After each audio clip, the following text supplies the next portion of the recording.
Louvado seja o nome do Senhor Jesus. Estamos esta noite na casa do Senhor. Pedimos perdão pelos 8 minutos de atraso. Louvado seja o nome do Senhor. Começamos agora nosso ensino e bendito seja o nome de nosso Senhor e Salvador Jesus Cristo. Muito bem. Amados irmãos, nós estamos juntos nessa saga linda e maravilhosa estudando o livro de Ruth. 4 capítulos e muitos temas.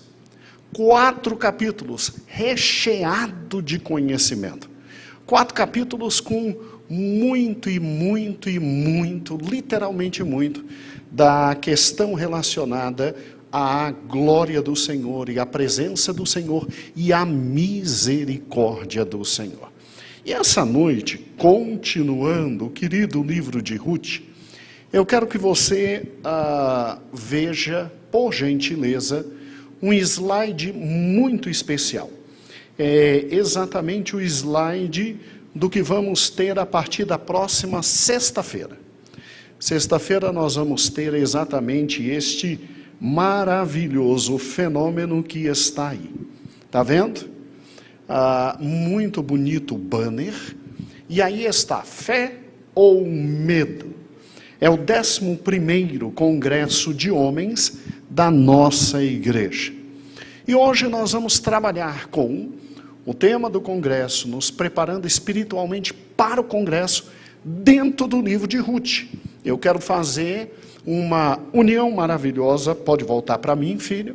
Eu quero fazer uma união maravilhosa entre o livro de Ruth, com todas as realidades espirituais que ele possui, e já começar a esquentar os motores para esse momento tão bonito e tão maravilhoso que será o nosso Congresso de Homens. Começa a sexta, a palavra já vem hoje, mas começa a sexta e a gente vai sexta, vai sábado, vai domingo e vai se alegrar na presença do Senhor. Então, amados irmãos, a vida é uma mescla entre fé e medo. Sim, essa é uma verdade. A gente vive perante a palavra do Senhor e diante do Senhor da palavra. E a gente tem que literalmente, por sermos filhos de Deus, escolher o tipo de vida que temos que ter. Nós vamos optar pelo quê? Pela palavra de Deus, pelo que ela diz, crendo absolutamente nela e vivendo uma fé que um dia nos foi dada e legada. Lembrando que, sem fé, é impossível agradar a quem? A Deus. Lembrando que o justo viverá pela o quê?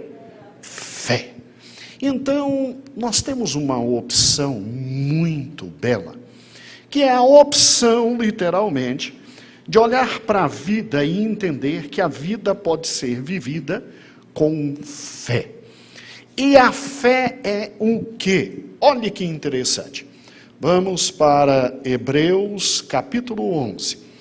Quando a gente abre Hebreus capítulo 11, você tem uma definição maravilhosa do apóstolo Paulo, porque eu creio que Paulo escreveu Hebreus, apesar de a mais moderna pesquisa bíblica começar a dizer que quem escreveu Hebreus foi Lucas. E há uma segunda pesquisa dizendo que uma diaconisa da igreja de Roma teria escrito o livro de Hebreus. Um dia a gente conversa com os irmãos sobre todas essas pesquisas que são fantásticas, né? Agora, eu creio na tradição e eu creio na posição básica e fundamental de que quem escreveu realmente o livro de Lucas foi o apóstolo Paulo. Hebreus foi o apóstolo Paulo. E Hebreus capítulo 11, versículo 1, querida Meire, diz assim: ora, a fé é a certeza das coisas que se esperam e a convicção dos fatos que não se veem. A fé implica naquele tipo de vida em que, lastreado na palavra de Deus, baseado na palavra de Deus, eu olho para as Escrituras Sagradas e eu digo, são de Deus. E ocorrerão como aqui está descrito. E o que aqui está dito se cumprirá. E a vida é exatamente isso. Ou você vive lastreado com a fé na palavra de Deus, ou então você vive lastreado, infelizmente, no medo. Porque depois que o pecado entrou no mundo, o pecado construiu uma barreira tão grande entre o homem e Deus, separando o homem de Deus de tal forma que a vida humana passou a ser uma vida absolutamente, Eleusa, longe de Deus. E qualquer vida longe de Deus é estar longe daquele que é a verdade, estar longe daquele que é a fonte de existência, estar longe daquele que é a base da paz, está longe daquele que é o significado mais forte e maior do amor. Ou seja, qualquer vida longe de Deus é uma vida absolutamente pautada por tudo aquilo que há de péssimo na existência. E aí é óbvio, você vive longe de Deus, você passa por situações e a tua mente tem a capacidade de registrar os fatos. Porque Deus, quando nos criou com uma mente que é prodigiosa. Dizem os cientistas que nós não usamos 10% da capacidade que temos. E aí você não se preocupe, Deus não precisa de mais nada, a não ser a minha e a tua mente, com as questões de lembranças que a gente pensa que perde, mas que estão registradas para naquele dia, quando nós nos encontrarmos com Ele, após a morte física, simplesmente Ele nos chamar a um filme da própria existência, nos fazendo discernir tudo que fizemos de bom, tudo que fizemos de mal, e por todas as coisas nós prestaremos contas a Ele. Gente, é fantástico isso. Deus nos criou como ser único que um dia estará diante dele prestando contas. E a vida é um permear desta opção. Ou eu creio na palavra de Deus e vivo à altura da palavra de Deus, ou eu não tenho fé e eu vou ser mais cedo ou mais tarde tomado pelo medo. Talvez eu não tenha medo de coisas pequenas. Porque coisas pequenas, quem tem medo é gente pequena. Então, o teu filhinho de 1 ano tem medo do bicho-papão que está debaixo da cama. Agora, eu e você não temos medo do famoso bicho-papão debaixo da cama, porque ele não está debaixo da cama. À medida que a gente vai crescendo, Gedeon, os medos vão diminuindo, porque a gente vai vivendo. E a gente vai convivendo com Deus e se aproximando dEle, o aproximar-se dEle. É uma vida de entrega a Ele. E na medida que eu me entrego a Ele, a fé é acrescida. Só que há um problema sério. É perfeitamente possível chegar ao final da vida com problemas sérios relacionados à fé. E é tão possível que eu te provo isso com um único versículo bíblico. Paulo, antes da sua morte, ele diz, guardei a fé. Ele começa o diálogo dizendo, combati o bom, encerrei e guardei o quê? Então, fé, Júlia, é algo que a gente vai nutrindo dia a dia, em razão de viver pertinho do Senhor, junto do Senhor, de tal forma que, quando chegar o grande dia do encontro com Ele, porque crente não tem medo da morte, crente, ele tem sensações de alegria à medida que a morte chega. Está brincando, pastor? Não estou não. Meu avô, pai da minha mãe, sem enxergar nada, ele dizia para o meu pai: quem são esses dois homens que estão aqui conosco? Papai dizia: seu Sá, que assim chamava meu avô, não tem dois homens aqui. Ele: Gedeon. Então o Senhor que me abriu os olhos, são os anjos do Senhor que já está perto de me buscar. Eles já estão perto de me buscar. Martin Lloyd Jones, o maior pregador de todos os tempos. Sim, eu sei que dizem que é Charles Haddon Spurgeon, mas para mim, Lloyd Jones é o maior pregador de todos os tempos. Ele, antes da morte dele, sabendo que a igreja estava orando para ele não morrer, ele grita e avisa aos irmãos: parai, não me impeçam de entrar pelos portais eternos da glória de Deus, porque o Senhor me espera. Então parai de pedir por mim e me deixe entrar pelos portais, porque eu anseio ver o meu Salvador. Olha até onde a fé te leva. Gente, não é à toa que o tema do nosso congresso é fé ou medo. O que nós vamos fazer da nossa vida? Não, nós vamos investir na palavra de Deus, nós vamos orar, nós vamos buscar, nós vamos jejuar, e a fé crescerá em nós de tal forma, que no dia glorioso em que Ele vier buscar cada um de nós, nós estaremos preparados e poderemos dizer como Paulo: guardei a fé. Mas o que um tema como esse tem a ver com Ruth? Irmãos, hoje eu quero conversar com você sobre um sujeitinho chamado Elimeleque. Sim, sabe por quê? Porque o pastor, querido pastor Elias, esta semana trabalhando com Ruth capítulo 3, e é um estudo melhor que o outro, não é verdade? É uma coisa fantástica. Pastor Elias continua falando sobre um sujeito novo que entra no enredo de Ruth para substituir Elimeleque. O nome dele é Boaz. Quanta coisa sobre Boaz. Que homem fantástico é Boaz. Que homem de Deus. Não é à toa que depois ele entra em toda a genealogia, não é verdade? Mas eu quero refletir com você sobre Elimeleque.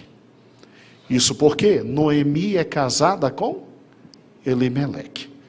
Isso porque a gente está batendo em Noemi desde o início. E a gente está quase divinizando Ruth desde o início. Mas eu prometo que no último capítulo nós vamos recuperar a fé de Noemi, tá bom? Noemi vai voltar a ser um grande destaque. E a filha pródiga que volta a casa será abençoada pelo pai. Nós vamos redimir Noemi ao final. E ela vai deixar de ser o peso morto que descrevemos no domingo. E durante essa semana você está vendo que ela se transforma na maior arma de entendimento, conhecimento e de virada na vida de Ruth. Na vida de Ruth. A mulher cristã, ela é assim, né? Ela chora, ela sente dor, porque tem o direito de chorar e sentir dor. Mas chega um momento em que ela começa a ver raiar a graça de Deus, e aí ela já se apega à graça de Deus, já volta a viver, já dá conselho, já ensina a menina: faz assim, faz assado, tira isso, deita aqui, deita desse lado, bota a melhor roupa, bota, por gentileza, o melhor perfume, arruma o cabelo para esse lado, não para o outro, que você fica mais bonita para esse canto, e vai lá que Deus vai te abençoar. Vai lá que Deus vai te abençoar. Então, é interessante isso. Só que eu quero hoje pensar em Elimeleque. O nome Elimeleque significa Deus é meu rei. Que lindo, não é? Elimeleque, Deus é meu Senhor. Deus é meu rei. E o que eu acho fantástico em Elimeleque é exatamente Como é que alguém que tem um nome tão bonito, tão fantástico, de que Deus é seu Senhor, Deus é seu Rei, consegue viver uma vida completamente como se não houvesse Deus? Muito menos Rei, muito menos Senhor. O que está acontecendo com Elimeleque? Bem, Ruth capítulo 1 diz que no dia dos juízes, já dá para entender um pouquinho o que acontece com Elimeleque. Ele está no meio de uma geração que ora serve a Deus, ora serve a Baal. Ora serve a Deus, ora serve a Baal. Então ele está no meio de uma geração que ora está com o pé na igreja e outro no mundo. Ora beija o Senhor, ora abraça o capeta. Você acha que não existe um mundo espiritual? Você acha que há neutralidade no mundo espiritual? Você acha que é possível viver sem abraçar a Deus? E deixar de canto o diabo? Não, meu amigo. Ou serve a Deus, ou serve a Baal. Não tem meio termo. Não existe. A coisa que o diabo mais quer é que eu e você acreditemos que existe uma zona intermediária, cinzenta, e que de um lado está o Senhor Deus, e de outro bem distante está o próprio diabo.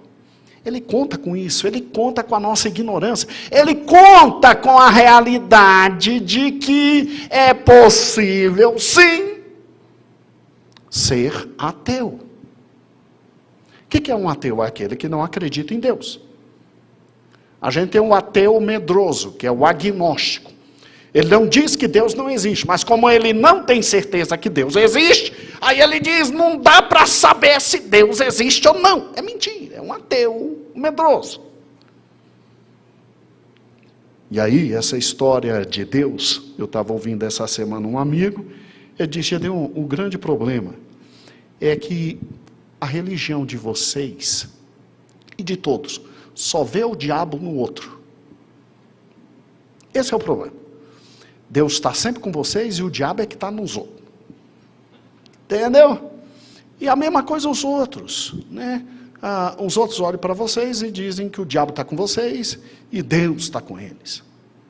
Tanto é que, se você não estiver dentro de uma igreja católica, apostólica, romana, você está indo para o inferno. É essa a doutrina deles. Então escute, o diabo está onde? E Deus está onde? Eu fui conversar com ele, bem devagarzinho, mas ainda o coração está duro. Mas essa é uma verdade. O diabo trabalha de tal forma, que as pessoas acreditam que pode existir uma faixa de neutralidade, em que ele pode viver independente da presença de Deus, sem entregar o coração ao diabo, mesmo não sabendo que pelo diabo seu coração já está sendo regido. Agora, isso é um descrente. Elimeleque é da tribo de Judá. É da tribo que havia promessa feita pelo grande pai Jacó, que o trono não se arredaria de Judá. Era uma tribo diferenciada, foi dado a Judá. Você pode ler em Gênesis 49. Dentes de leão, pata de leão, pelo de leão, corpo de leão. Ou seja, foi dado a Judá o reino. E foi dito que nas suas presas haveria muito leite, muito vinho, muita carne. Ou seja, uma das tribos mais promissoras, Gedeon, porque dali viriam os reis grandes de Israel, o reinado nunca sairia de Judá, e vamos ser francos, é bom estar perto de Judá, porque quem está perto de quem governa, está perto do dinheiro, está perto do recurso, está perto da grana, está perto dos investimentos, está perto de tudo. Só que tem uma questão terrível aqui. Ele vive num momento em que até Judá está servindo a Baal. E aí a consequência é a palavra de Deus. Quando vocês se curvarem diante de outros deuses, vocês vão passar fome. Verinha está aqui. Verinha foi a autora da interpretação de Deuteronômio 28. É só abrir. São entre 4 a 6 áudios que ela gravou de forma muito boa, direta, objetiva, didática, como professora que é. Abra! Você vai ver porque Judá está passando fome. E o mais interessante, ele é de Belém, Beth-Helen, ou seja, casa do pão. Um dos locais onde mais se tinha prosperidade. Ou você acha que Belém é à toa chamada de casa do pão? Como é que está tendo fome aqui? É porque Deus não brinca com sua palavra. E Deus disse, se brincar comigo, a vide não dará o fruto. A sementeira negará o seu produto. A terra que brota leite e mel vai trazer para vocês abrolhos e cardos. E eles brincam com Deus. E aí Elimeleque, que está numa sociedade que tem tudo menos fé, porque se tivesse fé, tinham se arrependido, tinham curvado o joelho. Elimeleque, se fosse homem de fé, tinha dito, a terra é o elemento que nos liga a Deus, porque era isso. Gente, Deus tira 2 a 3 milhões de pessoas do Egito, com mão forte, fazendo tudo o que era necessário. Deus faz esse povo viver 40 e poucos anos no deserto, por causa da desobediência. Não acabou a roupa, não estragou o sapato, não faltava comida, não faltava água. Gente, você sabe o que é alimentar 2 a 3 milhões de pessoas? Deus ainda faz questão de, para vocês saberem que eu estou com vocês, faz um local chamado tabernáculo.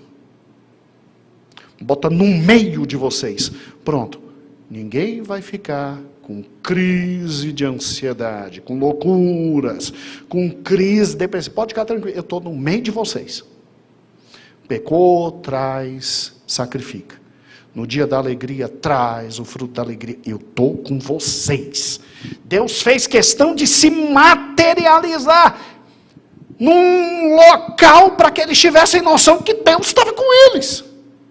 E Deus ainda diz, que tribo fica de que lado? Aí, entra na terra. Quando Jericó cai, Raabe diz o quê? Você se lembra? Quem deu o estudo foi pastor Fernando ou Cristiano. Foi Fernando. Raabe diz, nós já sabemos e já ouvimos falar da história de vocês desde o Egito. Entendeu? Já bombou no Twitter. O Facebook não para de falar disso. No Instagram, só tem foto de vocês, meu amigo. O que vocês vêm fazendo ali, subindo.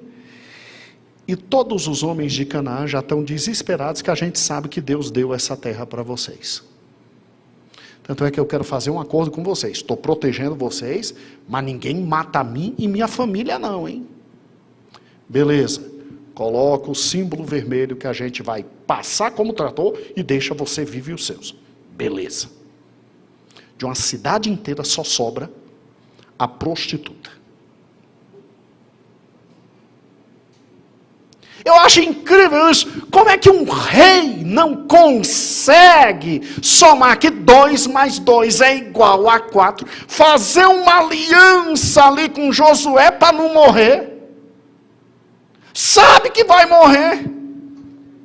E uma prostituta consegue juntar alhos com bugalhos e dizer, vamos fazer acordo. Mas é fantástico, irmãos. Elimeleque, ele viu isso. Pela idade, pela contagem, em razão de Elimeleque ser esposo de Noemi, e Rute casar com Boaz, e de Boaz vir Jessé, de Jessé vir Davi. Então Elimeleque viu isso. Talvez criancinha, mas ele viu. Ele cresceu vendo a graça do Senhor. Lhe é entregue uma porção de terra para a tribo. E na tribo, cada um fica com uma porção de terra. E Deus diz, fica, cuida, planta, porque eu dou tudo para vocês. Porque o meu nome está aqui.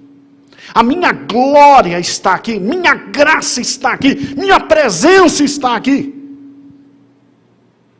Gente, o liame do judeu com a terra é um liame multimilenar. E é tão sério isso que a igreja está destinada ao céu. O judeu está destinado à terra. Em Ezequiel, quando chegarmos lá, você vai ver inclusive como é que Jesus vai dividir Israel. Nós já temos até o mapa, pode ficar tranquilo. Para mostrar para você através da live. É um vínculo eterno. Então era um ato absolutamente de incredulidade deixar a terra que o Senhor deu. Dan fez essa loucura. Dan sai aqui de baixo. Dan vai lá para cima, como nós estudamos, tomar uma terra que Deus nem deu. E Deus, por misericórdia, ainda vai permitir Dan ter terra no milênio e na eternidade. Mas Dan não participa dos 144 mil que terão a honra, 12 mil de cada tribo, menos Dan, a honra de pregar o evangelho durante a grande tribulação. O liame com a terra é muito sério. E o ato dele sair e ir para onde? Moabe. É mais sério ainda. Vocês se lembram de Moabe? Se lembra que o rei moabita contratou um sujeitinho para amaldiçoar? E Balaão não conseguia amaldiçoar? Deu errado o plano A? Ok. Então, em crente não pega macumba. Não. Desde o Velho Testamento, em crente não pega macumba. Pode ficar tranquilo.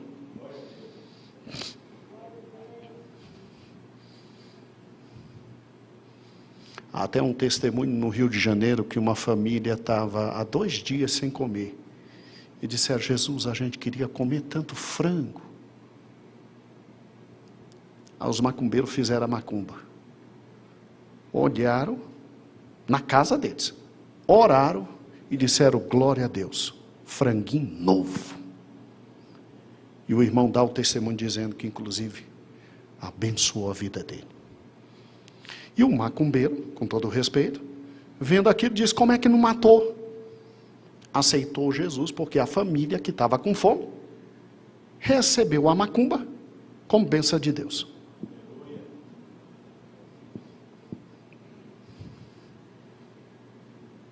Tem uns casos, irmãos, que são fantásticos. Então, não fique com medo de macumbeiro. Macumba não pega. Ai, pastor, mas não estou tão certo.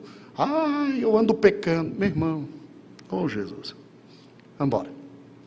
Macumba não pega. desde a época de Balaão. Aí vieram para o plano B. Qual era o plano B? Traz as moabitas. Porque moabita não é qualquer uma, não. Moabita tem curvas. Moabita tem seios. Moabita tem cabelos longos e bonitos. Moabita tem cílios. E que na época não eram postiços. Lábios, sem precisar de botox. Você está entendendo? E eram tão atraentes que levaram 4.000 homens a morrer, porque disseram, está querendo, eu estou facinha. Vem que tem. E os caras foram. Só que antes de você me ter, vamos adorar Baal. Aí adoraram os deuses. Aí é que tiveram relações com elas. Moisés soube, meu amigo. Você já sabe o que aconteceu, né? Ele vai para essa terra. Irmãos, para e pensa. É pai de família que toma uma decisão errada e que se envolve com o pecado. E se envolver com o pecado não é seguro. Eu posso entender Elimeleque dando razões e mais razões e mais razões e mais razões e dizendo, é só por um tempo, já já eu volto. Sabe aquela história? Eu ouço todo dia, pastor, eu não estou indo para a igreja porque, espera um pouquinho, eu estou estudando para concurso, mas já já eu volto. Pastor, não estou indo, porque é o seguinte, ó, uma hora a pandemia está lá em cima, outra hora está lá embaixo, uma hora está lá em cima, outra hora está lá embaixo. Deixa passar, já já estou voltando. Pastor, é minha faculdade, pastor. Se eu fizer uma faculdade boa, decente, depois que eu terminar eu retorno. Gente, a lógica de Elimeleque era a mesma. Vou rapidinho a Moabe, lá tem trigo, lá tem pão, lá tem água, lá tem comida. Fico lá rapidinho e o quê? Eu volto. Não é simples?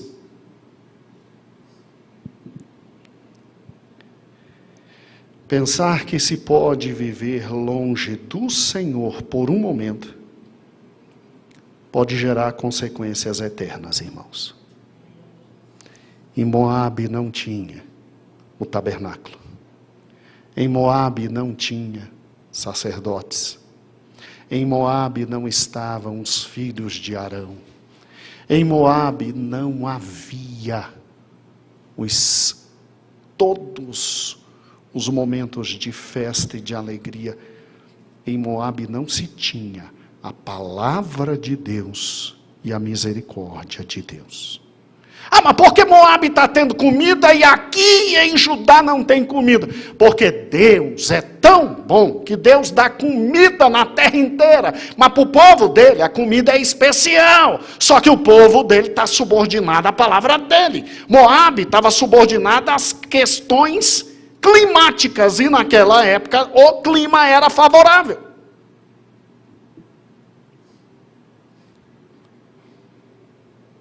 Pensar que se pode viver longe do Senhor, da sua presença, da sua casa, da sua glória, dos sacerdotes, rapidamente, é um terrível engano, porque você entra em terreno perigoso, dominado pelo pecado, e as consequências são eternas. Quem ia ficar em Moabe 2, 3 meses, acaba ficando em Moabe 10, o quê? Anos. E o pior, morre Elimeleque. E é enterrado aonde? Moabe. Ruth pensa, calma, eu ainda tenho 2 filhos enormes. Malom criou. Tá, estão casados com moabitas. Mas não seria o momento dela voltar para a terra? Vamos lá, não seria o momento do filho mais velho assumir a responsabilidade dele? De dizer, papai errou, mas eu não vou errar. Vamos voltar para a terra que Deus deu a Abraão, a Isaac, a Jacó, a nosso pai Judá. Porque ali é que é o local da bênção de Deus, mãe. Ele fez? Toma cuidado, homem que está me ouvindo hoje. A tua decisão de viver longe da casa de Deus vai gerar na tua família o desejo de nunca estar na terra do pão. Vira homem, bota ordem em casa e diz, eu não criei filhos para o inferno.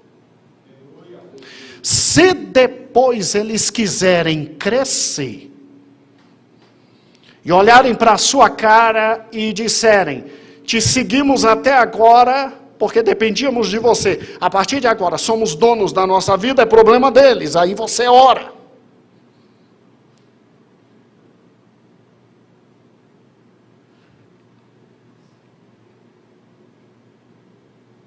Mas eles sabem o que é o caminho dos céus. Era para o filho mais velho voltar. Mas escute, pensar que é possível voltar logo foi engano, por uma razão simples. Eles se acostumaram a Moabe.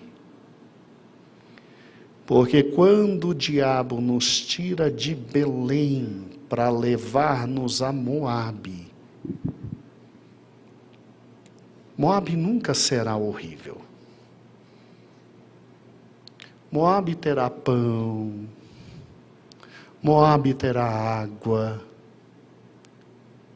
Moabe terá deleites, Moabe tem até, uau, moabitas. Uau!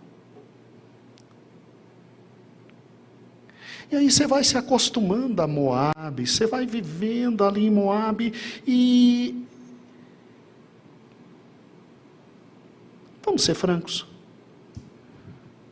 Voltar para Belém é longe, dá trabalho.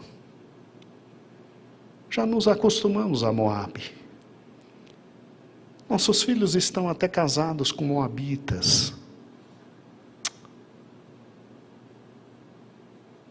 Deixa eu ficar mais um pouquinho.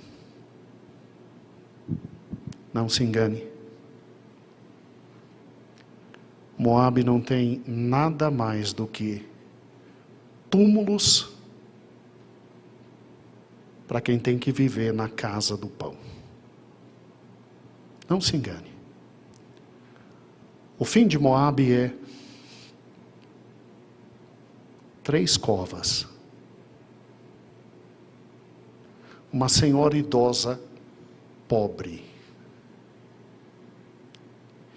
E que tem como companheiras 2 moabitas.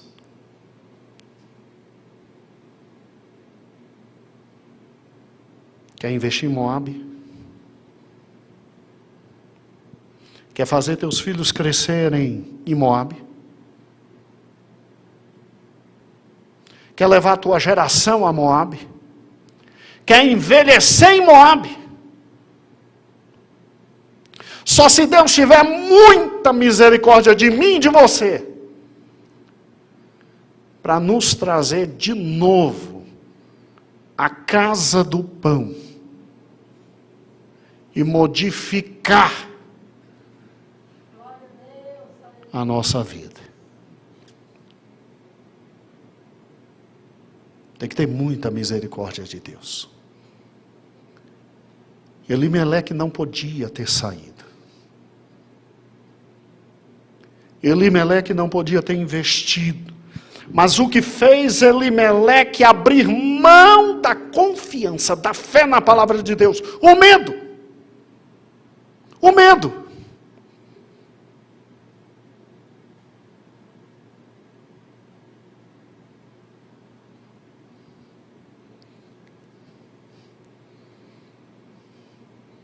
E após 10 anos que ali estava,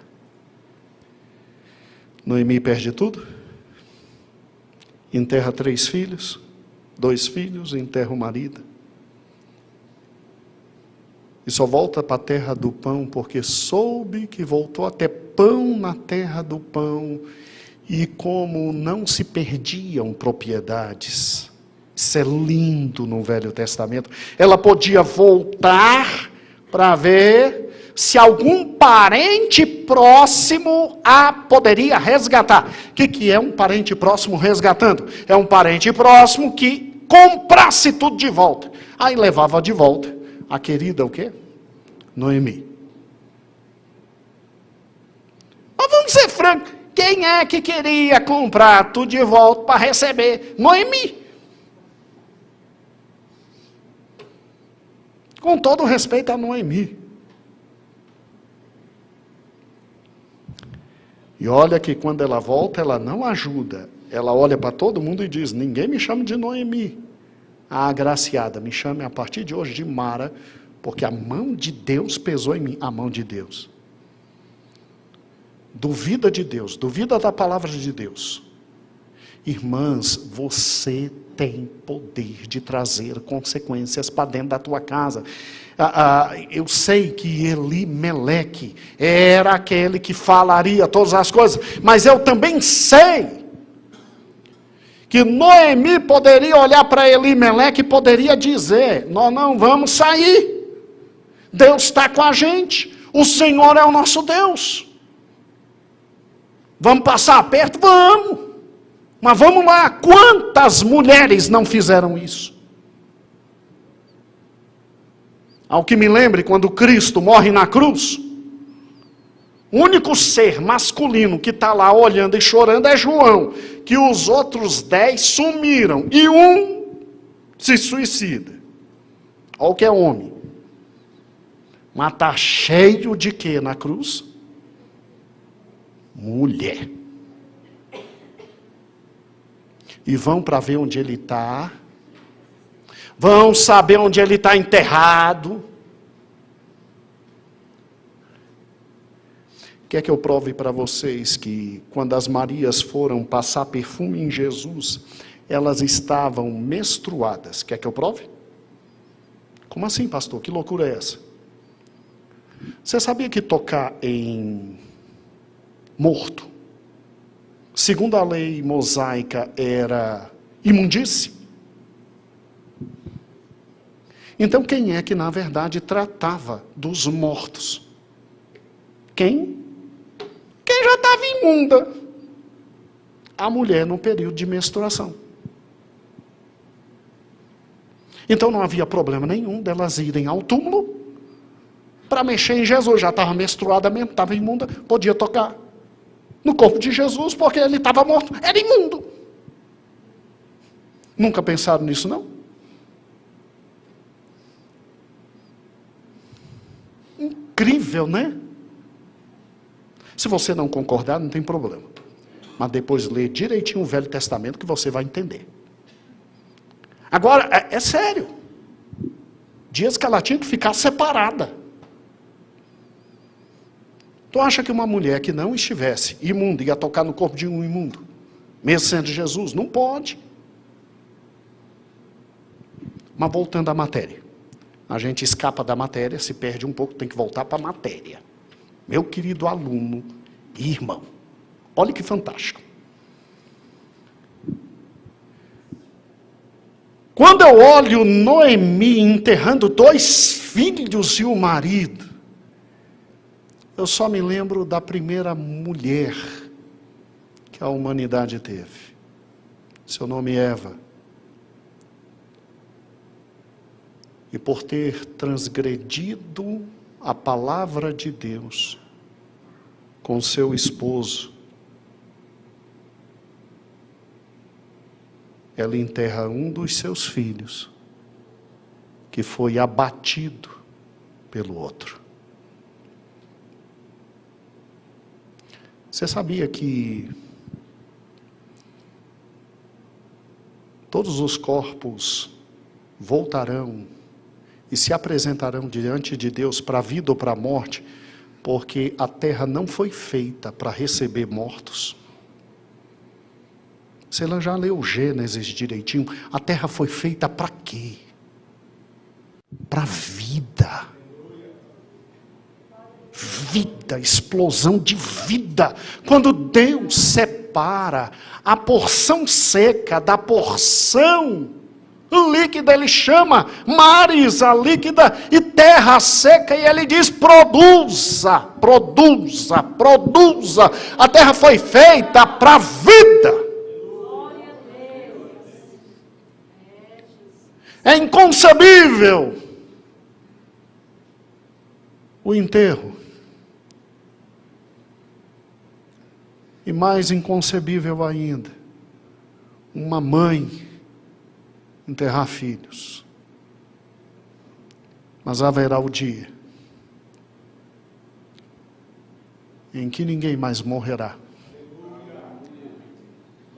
Que o Senhor do universo trará um novo céu, uma nova terra. E nações vivas virão a Jerusalém para comer da árvore da vida.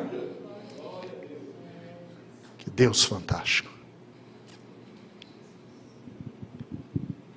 Noemi passa pela mesma dor.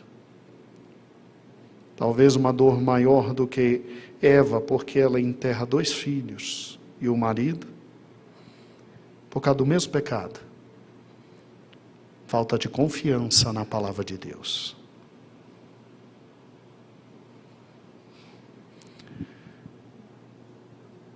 Mas na terra do pão voltou a ter pão. E ela volta para a terra do pão. E ela olha para as 2 meninas e diz: fiquem. E uma delas ama tanto a sogra, porque as 2 amavam muito a sogra. Noemi era uma mulher maravilhosa, com os filhos e com as noras. As 2 choravam muito. Orfa ficou, mas Orfa insistiu para ir. Aí Orfa fica. Ruth, que já tinha um coração tocado por Deus por causa da sogra. 10 anos de convivência com uma mulher que de alguma forma faz o coração de Ruth se abrir ao Senhor. Talvez por causa do testemunho dela, não sei. Por causa do amor. Talvez porque era tão diferente das moabitas que ela olha para a sogra e diz: eu quero estar com a senhora. Eu amo a senhora. Se o problema é religioso, não tem problema. Teu Deus é meu Deus. O problema é povo. Teu povo é meu povo. O problema é local para viver. Estou do seu lado onde a senhora estiver. E outra coisa. Onde a senhora morrer, fica tranquilo. Vão me enterrar do lado. Eu prometo. E se hoje, irmãos, mulher, quando dá a palavra, normalmente honra a palavra dada. Naquela época, a seriedade era muito maior.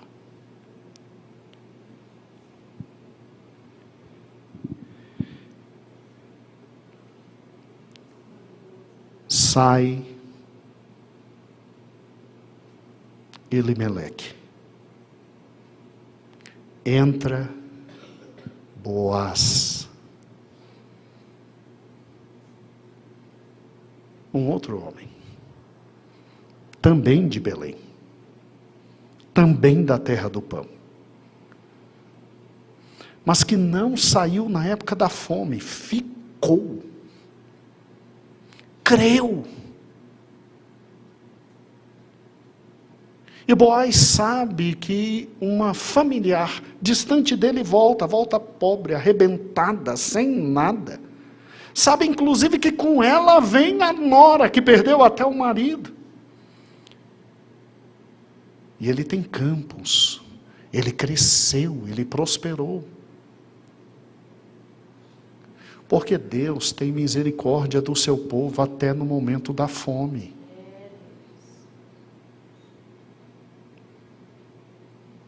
Boaz é a maior prova de que nos momentos mais difíceis da nossa vida, a gente crê mais ainda no Senhor. É quando tudo está faltando que a gente diz, Ele vai me conceder. É quando nada existe, é que a gente é capaz de acreditar no amor e na bondade dEle, em razão da palavra dEle e de tudo que Ele já fez.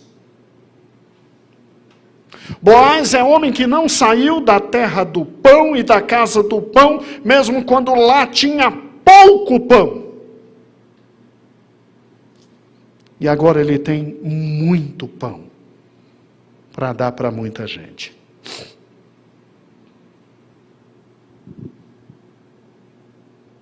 A fé que falta a Elimeleque, dominado pelo medo, é a fé que existia no coração de Boaz.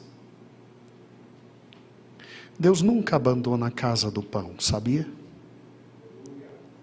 Talvez Deus tenha que castigar os indivíduozinhos que estão na casa do pão, porque são seus filhos, e o pai que ama, bate no filho que ama, por mais que doa.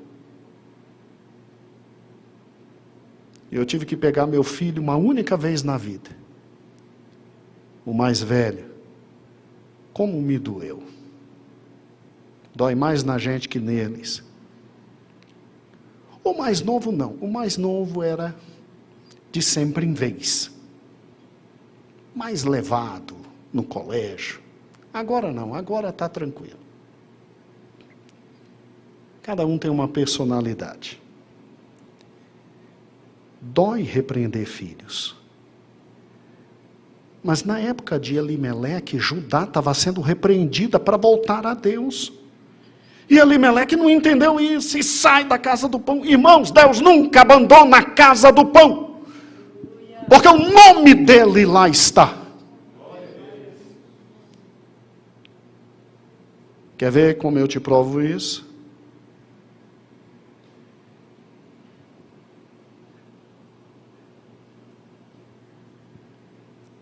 Mil anos depois, Deus resolve mandar vir da casa do pão, não de Moabe, de Belém, Efrata, o pão da vida. Deus nunca deixará abandonada a casa do pão. E no momento certo, Ele manda o pão da vida, que alimentará a todos pelos séculos dos séculos, sem fim.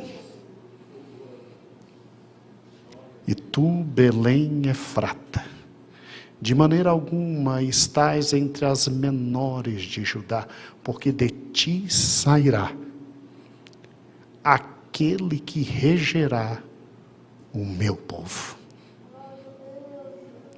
Nunca duvide da palavra de Deus. Nunca duvide da palavra de Deus. Veio o medo. Diga, eu creio. Veio a dúvida. Diga, eu creio. Veio o desespero. Diga, eu creio.